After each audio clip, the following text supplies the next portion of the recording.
बिस्मिल्लाहिर्रहमानिर्रहीम अल्हम्दुलिल्लाहि रब्बिल आलमीन वस्सलातु वस्सलामु अला सय्यिदिल मुरसलीन मुहम्मदिन व आलिहि व सहबिहि अजमईन। अज़ीज़ान गिरामी सामिईन बातमकीन, दोस्तों, अज़ीज़ों, साहिबों, आज की इस नशिस्त में इंशाअल्लाह ताला 3 अल्फाज की एटिमोलॉजी बताई जाएगी, बयान की जाएगी। गौर से सुने और अपनी ज़बान को बाअसर बनाएं, उसमें असर आफरीनी पैदा करें। एक तो लफ्ज़ है आंगन, दूसरा लफ्ज़ आवा, तीसरा लफ्ज़ आवारा। आंगन कौन सी ज़बान का लफ्ज़ है और आया ये 2 लफ्ज़ों से? इसके पार्ट्स, इसके सिलेबल 2 हैं कि 1 है? हकीकत ये है कि ये इसके 2 सिलेबल हैं, 2 पार्ट हैं, 2 हिस्से हैं। देखने में एक लगता है।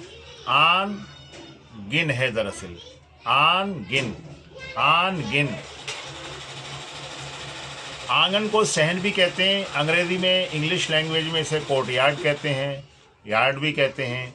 आंगन जो है वो घरों का मकान का जो बाहरी हिस्सा होता है, बिल्कुल जो इब्तदाई हिस्सा होता है, यानी कदम दाखिल किया तो फिर सहन से साबका पड़ता है। सहन में इंसान जानता है, आंगन में जाता है, कोर्टयार्ड में जाता है। उसके बाद फिर मकान के कमरे और हिस्से होते हैं। कोई हिस्सा जो है वो डाइनिंग रूम, डाइनिंग हॉल, कोई मतबख, किचन के तौर पर इस्तेमाल होता है, कोई ड्राइंग रूम, किसी में सोया जाता है, किसी में खाना बनाया जाता है, किसी में खाना खाया जाता है। तो ये मकान के हिस्से होते हैं।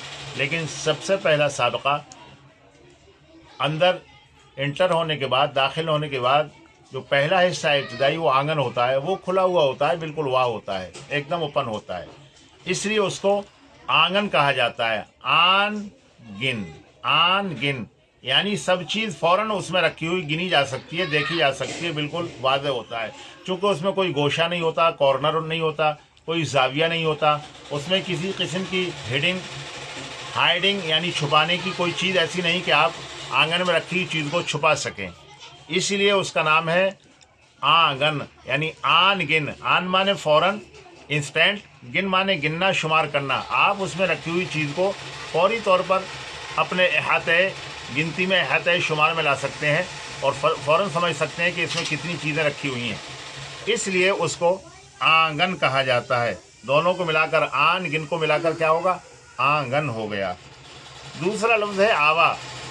आवा ये भी तकरीबन हमारी ज़बानों से मतरूक हो गया है और इस लफ्ज़ का हम इस्तेमाल नहीं करते। किसको कहते हैं आवा? ईंटों का जो भट्टा होता है उसको आवा कहते हैं। अंग्रेज़ी में उसको किलिन कहते हैं, KLIN, KLIN, आवा कहते हैं। आवा जो है, एक कहावत है कि आवे का आवा ख़राब है, आवे का आवा ख़राब है। आवे के आवा ख़राब होने का मतलब ये है कि कोई चीज़ जो मजमूई तादाद में है वो मुकम्मल ख़राब है। It is rotten from top to bottom, it is rotten from top to bottom. अंग्रेज़ी में इस तरह कहा जाता है। और इसी तरह भी कहा जा सकता है they are chips off the same block, they are chips off the same block. तो आवा जो है दरअसल ईंटों के भट्टे को कहा जाता है जहाँ ईंटें पकाई जाती हैं। और तीसरा लफ्ज़ जो है वो आवारा है। आवारा, इसमें आप हजरात को ख़ास तौर से समझने की ज़रूरत है और आपकी तवज्जो इसमें मतलूब है कि देखिए लफ्ज़ आवारा किस तरह बना। लफ्ज़ आवा हमें नहीं मालूम हो सका कि कौन सी ज़बान का लफ्ज़ है, वाक़ईतन हिंदी का है या संस्कृत का है, बहरहाल किसी भी ज़बान का है। ये तो तयशुदा बात है, हमारी उर्दू में इस्तेमाल होता है। आवे का आवा ख़राब है, यानी it is rotten from top to bottom. यह है कि it is they are chips off the same block. इस तरह एक कहावत अंग्रेज़ी में है اور اسی طرح اردو میں ایک کہاوت ہے کہ آوے کا آوا خراب ہے، یعنی وہ چیز اس کے سارے اجزاء جو ہیں مکمل طور پر خراب ہیں۔ اسی لفظ آوا کے اندر لفظ راہ کا اضافہ کیا گیا ہے تو لفظ آوارہ بنا ہے، آوارہ بنا ہے۔ آوارہ، آوارگی، آوارہ گردی، آوارہ مزاج، آوارہ مزاجی کیسے شخص کو کہتے ہیں ہم جانتے ہیں۔ آوارہ کی اتنی تعریف کرنے کی ضرورت نہیں، اس کو اسی طرح ڈیفائن کرنے کی ضرورت نہیں کہ آوارہ وہ شخص ہوتا ہے جو غیر ذمہ دار ہوتا ہے، بدعنوان ہوتا ہے، جس کی زندگی کے اندر کوئی اصول نہیں ہوتا، بے اصولی اور بے راہ روی اس کی زندگی کے اندر ہوتی ہے۔ ایسے شخص کو آوارہ کہتے ہیں، جس کی زندگی کا کوئی قانون نہیں ہوتا، پرنسپل نہیں ہوتا، اور جس کے کوئی سدھانت اور اصول نہیں ہوتے، ضابطے نہیں ہوتے، بس یوں ہی زندگی گزار رہا ہے، ایسے شخص کو آوارہ کہا جاتا ہے۔ تو غیر ذمہ دارانہ زندگی گزارنے والا شخص آوارہ کہا جاتا ہے، آوارہ مزاج کہا جاتا ہے۔ ایک لفظ استعمال ہوتا ہے، وہ شخص آوارہ وطن ہے۔ آوارہ وطن کون ہے؟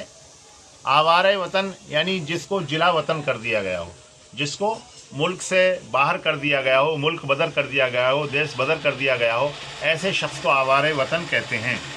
یعنی the person who has been away from homeland, person has been away from homeland, اپنی مادر وطن سے جو جدا کر دیا گیا، باہر کر دیا گیا، اس کو آوارہ وطن کہتے ہیں۔ اب یہ لفظ بنا کیسے؟ لفظ اس طرح بنا محترم بزرگوں اور دوستوں کہ آوا جو ہوتا ہے یعنی بھٹا، وہ ظاہر ہے کہ وہ راستوں پر نہیں ہوتا، وہ راستوں پر نہیں ہوتا بلکہ راستوں سے الگ تھلگ ہوتا ہے، دور ہوتا ہے۔ کیوں؟ اس لیے کہ اس کے اندر جو ہے نا اینٹوں کو تھاپنا، اینٹوں کو لگانا، گرد و غبار کا ہونا، اور آگ جلنے سے جو ہے نا کالا پن اور جو ہے وہ پردوشن ہونا، پھر اس کے اندر جو چمنی لگی ہوتی ہے وہ دھواں پھینکتی ہے۔ بہرحال پورا ماحول جو ہوتا ہے وہ پردوشن کا ہوتا ہے، اس لیے وہاں گندگی ہوتی ہے، کثافت ہوتی ہے، نظافت اور صفائی نہیں ہوتی۔ تو وہ بھٹا جو ہوتا ہے اور کلن جو ہوتا ہے، اس کا اسٹیبلشمنٹ کہاں ہوتا ہے؟ جنگل کے اندر ہوتا ہے، راستوں سے دور ہوتا ہے، تاکہ چلنے والے راہی گیر کو، مسافر کو کوئی تکلیف نہ ہو، اور اس کی کثافت سے، اس کی ڈینسٹی سے اور اس کے پردوشن سے لوگ محفوظ رہیں۔ اب دیکھیے کہ ووکیبولریل میننگ اور ایٹیمولوجیکل میننگ میں کیا مناسبت ہے، دونوں میں کے اندر کیا ریلیشن ہے اور کیا موافقت ہے، پتہ لگ جائے گا کہ اگر اس آوا کو یعنی بھٹے کو آپ راستے پر رکھ دیں، آوا راستے پر رکھ دیں، تو ظاہر بات ہے کہ اس سے پھر تکلیف ہونے لگے گی، کیونکہ یہ بے اصولی بات ہو جائے گی، بے ضابطے کی بات ہو جائے گی، اور پھر جو ہے نا اس کے بھٹے کی جو تکلیف دہ جو اثرات ہیں اور اس کی جو مضر چیزیں ہیں، اس سے انسان دوچار ہوتا رہے گا اور دوچار ہوں گے۔ اس وجہ سے جو ہے نا لفظ آوارہ کو جو ہے بدمزاج کے معنی میں لیا گیا، چونکہ بھٹا جو ہے نا ظاہر ہے الگ تھلگ راستوں سے الگ تھلگ ہوتا ہے، اگر وہ راستے پر رکھ دیا جائے تو یقیناً جو ہے وہ باعث غضب ہوگا، باعث تکلیف ہوگا۔ اس مناسبت سے جو ہے نا وہ آوارہ اس معنی میں لیا گیا کہ آوارہ جو ہے نا وہ بے اصول شخص ہوتا ہے اور بدعنوان ہوتا ہے، غیر مہذب ہوتا ہے، غیر ذمہ دار ہوتا ہے۔ آج ہم انہی 3 الفاظ کی ایٹیمولوجی اور اصل و ساخت پر اکتفا کرتے ہیں۔